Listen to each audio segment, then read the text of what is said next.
ด่วนพ่อแม่พี่น้องเนาะด่วนที่สุดพ่อแม่พี่น้องเนาะหลังจากที่ว่าครูดอยได้เห็นพ่อแม่พี่น้องเนาะบ่คิดบ่ฝันว่าประเทศของลาวเฮาจะมาถึงจุดนี้อีกแล้วพ่อแม่พี่น้องเนาะ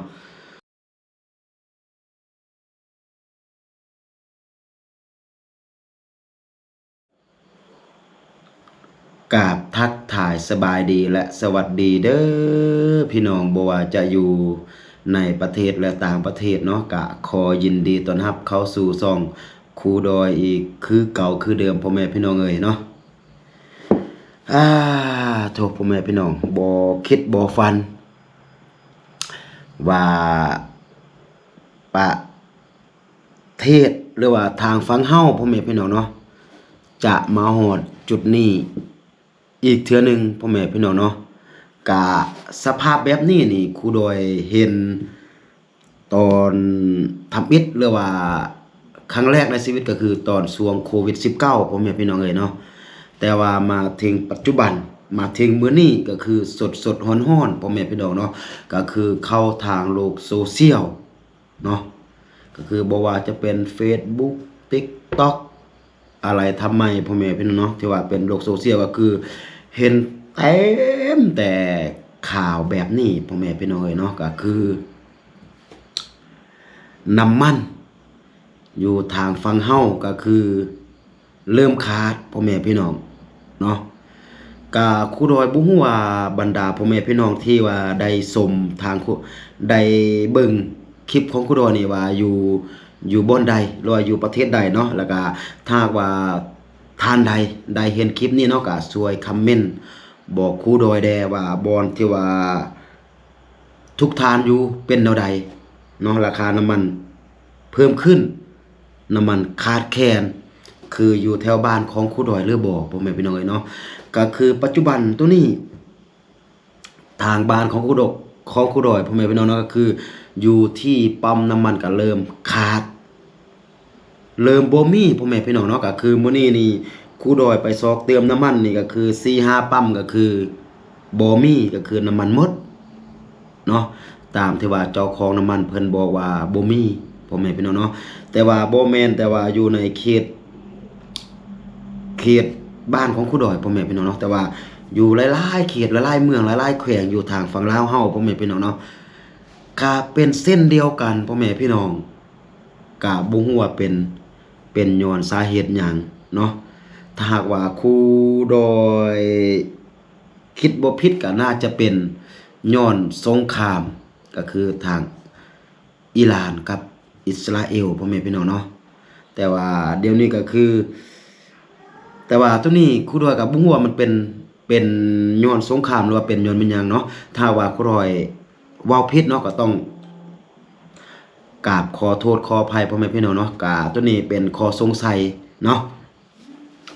ก็คือปั๊มน้ำมันทุกบ่อนพ่อแม่พี่น้องเนาะก็คือหลายเคสที่ว่าครูดอยเห็นพ่อแม่พี่น้องเนาะ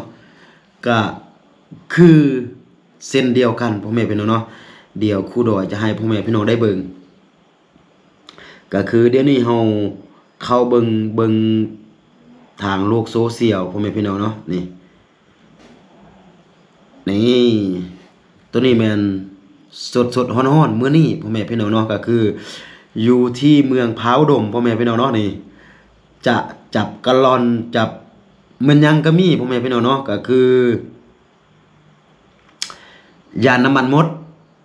เพราะว่าหลายๆปั๊มก็คือมันบ่มีพ่อแม่พี่น้องเนาะแล้วก็บัดนี้ประชาชนก็แห่กันเลียนแถวนี่จะจับตุกน้ำจับกะลอนจับมันยังมีก็คือจะมาซื้อน้ำมันสกัวไว้อยู่เฮือนยานน้ำมันหมดแล้วก็ราคาน้ำมันมันจะขึ้นหรือว่ายานน้ำมันมันหมดอยู่ปั๊มแล้วก็มันบ่มีบ่อนไปเติมแล้วก็บัดนี้ถ้าหากว่าบ่มีน้ำมันก็คือพ่อแม่พี่น้องได้ฮู้เนาะ สมัยนี้ก็คือ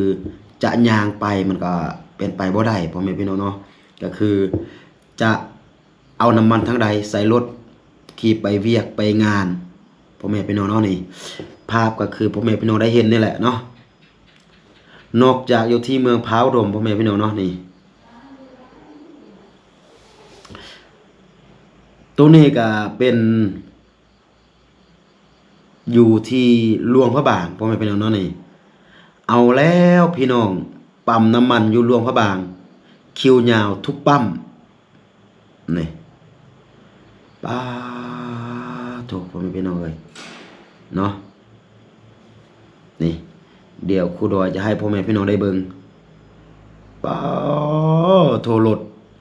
นอกจากอยู่ในป้อมเนาะก็คืออยู่ทางรถนี่ก็คือเรือนซับลาบก็คือมาทากันที่ว่าจะเติมน้ำมันรถพ่อแม่พี่น้องเนาะนี่อยู่ในปั๊มก็คือเต็มจอดก็คือเรียนแถวกันเต็มปั๊มน้ำมันพ่อแม่พี่น้องเนาะป้าโทษนี่โอ้โทษพ่อแม่พี่น้องเนาะนี่คนคือป่านคนไปลิ้นบุญเลยพ่อแม่พี่น้องเนาะนี่เฮาเห็นลักษณะก็คือแบบนี้คือแต่ที่แม่นคนไปลิ้นบุญไปลิ้นงานแบบนี้นะพ่อแม่พี่น้องเนาะแต่ว่าตัวนี้บ่แม่นบุญน้ำมันพ่อแม่พี่น้องเนาะญาติกันไปเติมน้ำมันคนหลายสุดพ่อแม่พี่น้องเอ้ยก็คือปัจจุบันนี้เฮาเข้า TikTok เข้าโลกโซเชียลนี่ก็คือ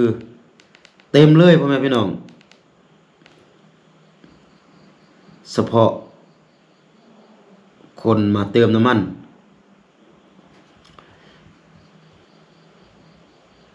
กะบ่ฮู้ว่าต่อไปมันจะเป็นแนวใดเนาะแต่ว่าเดี๋ยวนี้ก็คืออยู่ทางเขตบ้านคูดอยก็คือขาดแต่ละปั๊มก็คือบ่มีพ่อแม่พี่น้องเนาะป้าโตบ่ฮู้ว่ามันจะเป็นแนวนี้อีกดนบ่พ่อแม่พี่น้องเอ้ย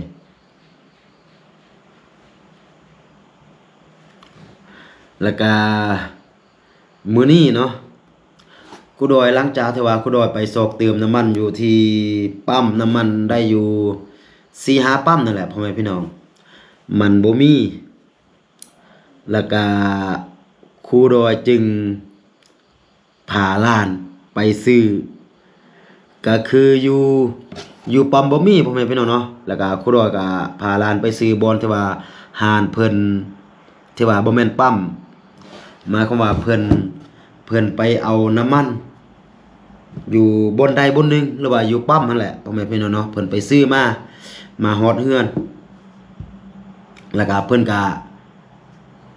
เอาใส่ตุกน้ำดื่มเป็นปองนะขายพ่อแม่พี่น้องเนาะก็คือปองน้ำดื่มหัวเสือพ่อแม่พี่น้องเนาะก็คือ50 บาทพ่อแม่พี่น้องเอ้ยเนาะน่าจะประมาณลิตรปลายนี่แหละกะลายเติบเนาะแล้วก็ครูดอยก็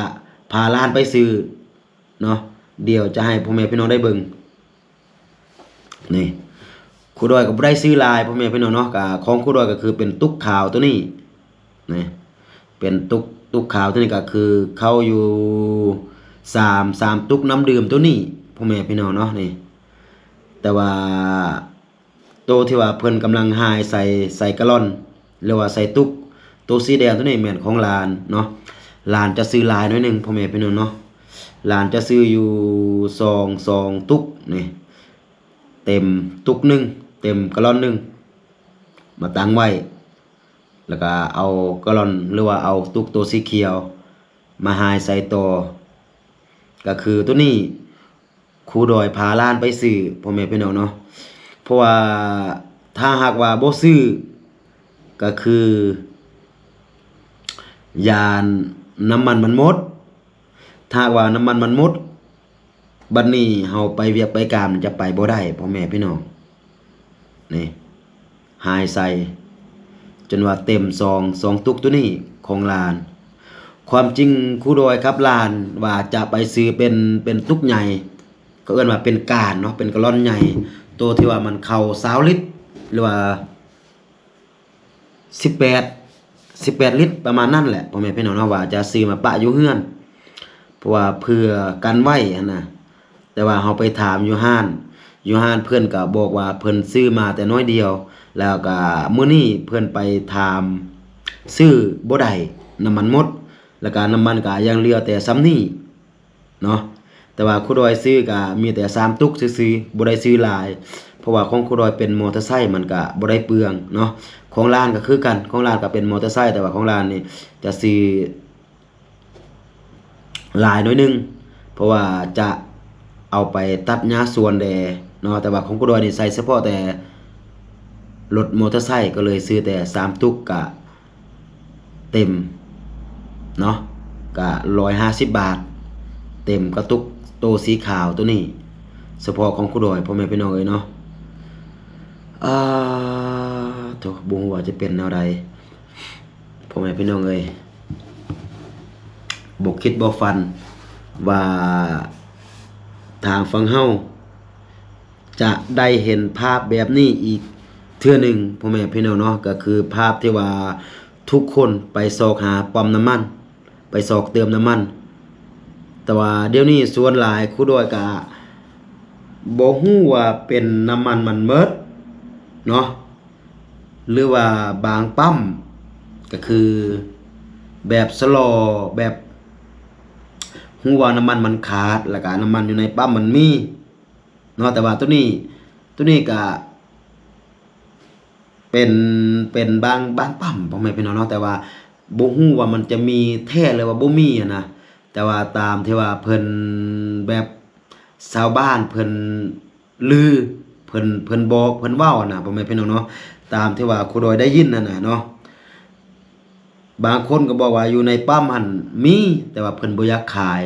เพิ่นทาให้น้ำมันมันขึ้นแล้วก็เพิ่นจึงจะขายแบบนี้น่ะพ่อแม่พี่น้องเนาะเพราะว่าเพิ่นฮู้ว่าน้ำมันมันหมดแล้วก็อีกจักหน่อยน้ำมันมันสิขึ้นน่ะแบบนี้นะเพิ่นก็เลยสโลท่าขายตอนที่ว่าน้ำมันมันจะขึ้นแบบนี้นะแต่ว่าตัวนี้ก็เป็นข่าวลือพ่อแม่พี่น้องเอ้ยครูดอยก็บ่ฮู้ว่ามันจะมีแท้หรือว่าบ่มีแต่ว่าตัวนี้แม่นตามชาวบ้านเพิ่นบอกเพิ่นเว้าแบบนั้นครูดอยได้ยินมาก็เลยสู่เล่าต่อกับบรรดาพ่อแม่พี่น้องได้ฟังนำกันบ่ฮู้ว่ามันจะมีแท้หรือบ่เนาะก็ช่วงนี้ก็คือจะบ่ได้เดินทางพ่อแม่พี่น้องเนาะถ้าว่าเฮาเดินทางก็คือน้ำมันลดหมดอยู่ระหว่างกลางอยู่ระหว่างเครื่องทางแล้วก็บัดนี้เฮาไปซอกเติมน้ำมันถ้าหากว่ามันบ่มีแฮงไปกันใหญ่ตีมพ่อแม่พี่น้องเอ้ยเนาะปาโธบ่ฮู้ว่าจะเฮ็ดแนวใดพ่อแม่พี่น้องเนาะก็ลักษณะก็คล้ายๆคือกับอยู่ในช่วงโควิดพ่อแม่พี่น้องเอ้ยเนาะเพราะว่าเคยเห็นครั้งแรกก็คือน้ำมันหมดแบบนี้ก็คืออยู่ในช่วงโควิดเนาะก็คือแต่ละเขตแต่ละเมืองแต่ละแขวงก็คือเป็นแบบนี้นั่นแหละพ่อแม่พี่น้องเนาะก็คือกว่าที่ว่าเราจะไปเติมน้ำมันได้เนี่ยก็คือโธความยากเนาะเรียนต่อแถวกันก็คือเป็น100 เมตรพุ่นแหละพ่อแม่พี่น้องเนาะถ้าว่าต่อแถวกันไปยาวไปแบบนี้อะนะแต่ว่าตอนนั้นเป็นช่วงโควิดแต่ว่ามาเดี๋ยวนี้ก็มาเห็นเป็นเทื่อที่2ตื่มเนาะล่าสุดก็คือมื้อนี้ปั๊มทุกปั๊มก็คือบ่มีน้ำมันขายแล้วปั๊มทุกปั๊มก็คือปิดบ่มีน้ำมันหมดเนาะจนคือภาพที่ว่าครูดอยให้พ่อแม่พี่น้องได้เบิ่งครูดอยจนว่าไปซื้อกับห้านพ่อค้าแม่ค้าที่ว่าซื้อมาขายย่อย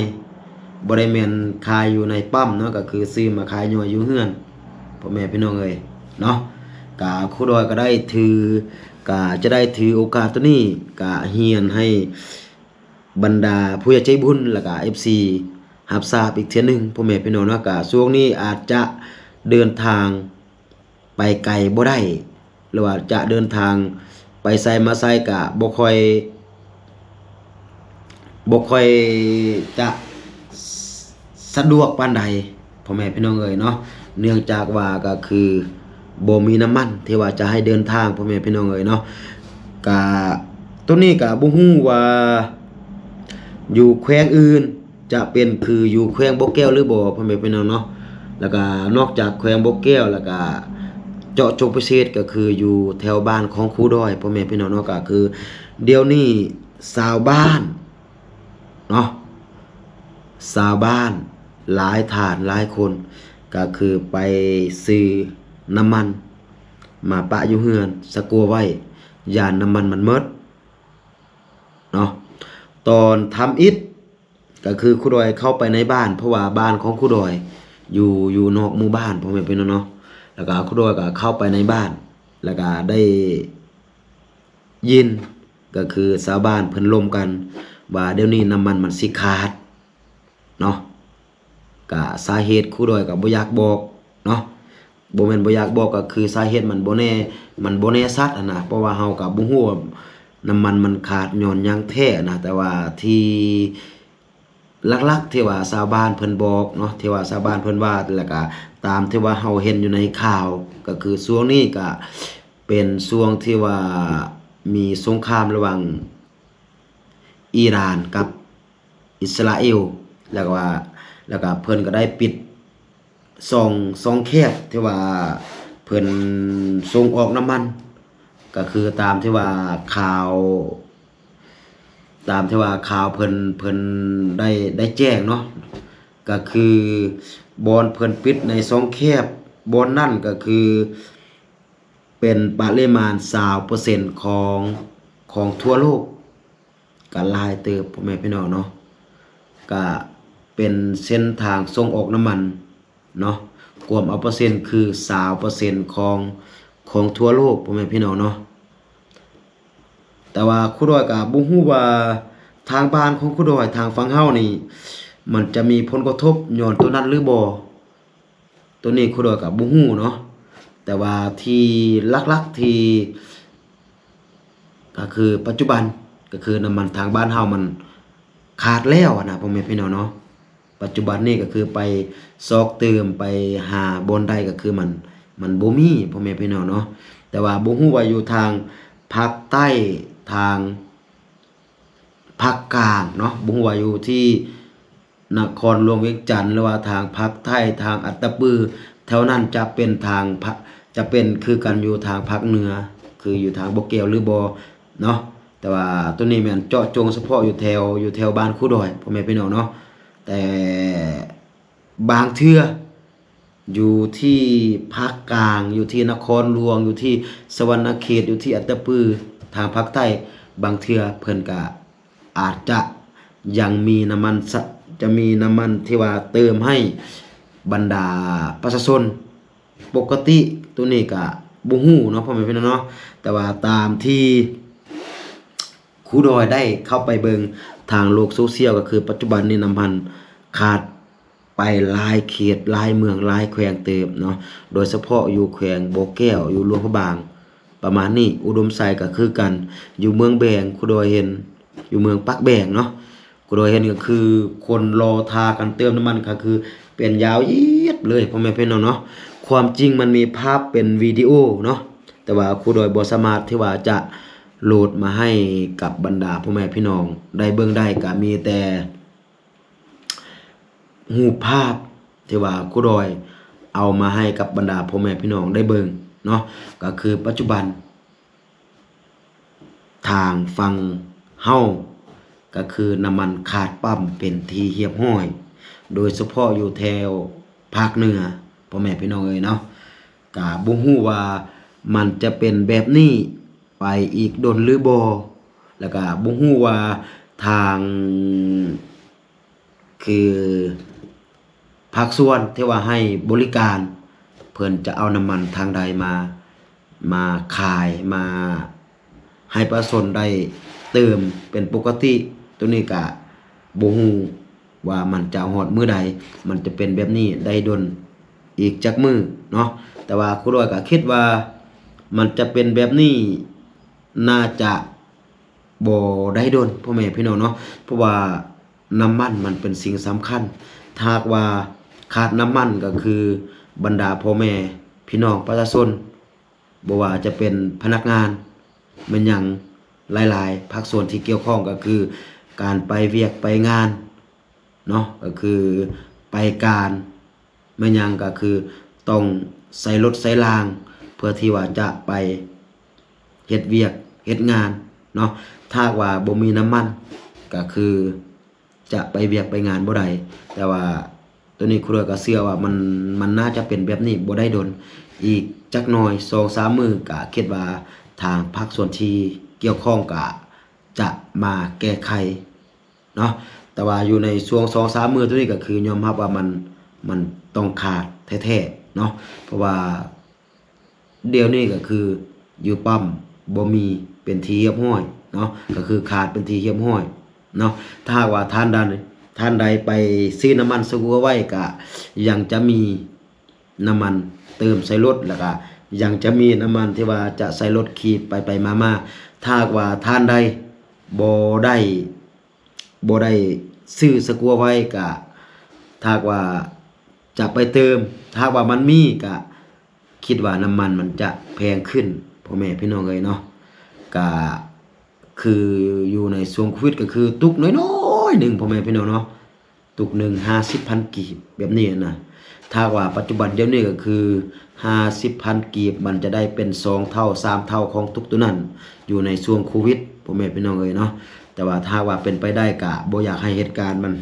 ซ้ำรอยไปแบบนั้นตื่มมานะเนาะก็คิดว่ามันน่าจะเป็นแบบนี้บ่ได้ดนพ่อแม่พี่น้องเนาะก็ถ้าว่าในคลิปนี้ครูดอยเว้าผิดพลาดประการใดเนาะก็ต้องกราบขอโทษขออภัยเนาะก็ในคลิปนี้ก็บ่ได้มีจุดประสงค์จะเว้าในแบบเสียหายพ่อแม่พี่น้องเอ้ยเนาะก็มีแต่มาโอมาล้มก็คือแจ้งให้กับบรรดาพ่อแม่พี่น้องแล้วก็บรรดา FC ได้รับทราบนำกันเนาะว่าช่วงนี้อาจจะเดินทางก็คือไปไสมาไสจะอาจจะหยุด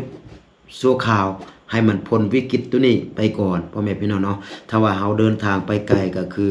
เฮาบ่มีน้ำมันที่ว่าจะเติมใส่รถเฮาก็ไปบ่ได้ถ้าว่าเฮาไปฮอดพุ่นปุ๊บก็คือเฮาซอกน้ำมันเติมรถมันบ่มีเฮาก็จะคาอยู่พุ่นเฮาจะบ่มีน้ำมันที่ว่าจะไปต่อหรือว่าจะกลับบ้านแบบนี้เนาะก็เลยถือเอาข่าวน้ำมันขาดแคลนอยู่ทางฝั่งเฮาแล้วก็ถือโอกาสตัวนี้ก็คือเล่าบรรดา FC ให้ฮู้เนาะว่าช่วงนี้อาจจะบ่ได้เห็นครูดอยเดินทางเนาะช่วง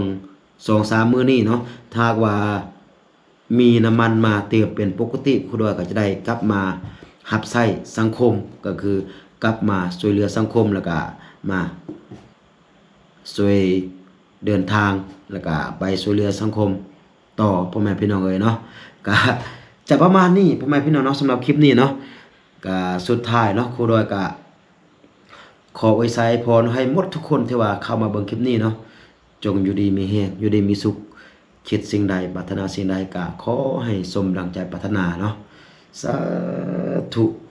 โอเคสำหรับคลิปนี้ครูดอยต้องขอตัวลาไปก่อนเนาะแล้วก็ค่อยพบกันในคลิปต่อไปสำหรับคลิปนี้ครูดอยต้องกล่าวคำว่าสบายดี